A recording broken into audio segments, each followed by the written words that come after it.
കാത്ത് കാത്ത് ഇർഹം യാ റഹ്മാനേ, എന്നിൽ കാട്ട് കാട്ട് ലിഖായെന്നും സുബ്ഹാനേ.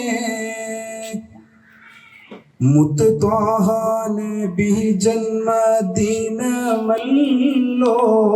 വന്ന് മുന്നിടൈ സർവർക്കും പുണ്യ ദിനമല്ലോ.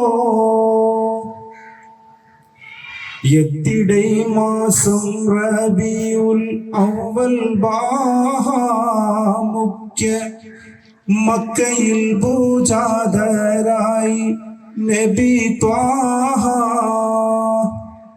കാത്ത് കാത്ത് ഇർഹം യാ റഹ്മാനേ, എന്നിൽ കാട്ട് കാട്ട് ലിഖായെന്നും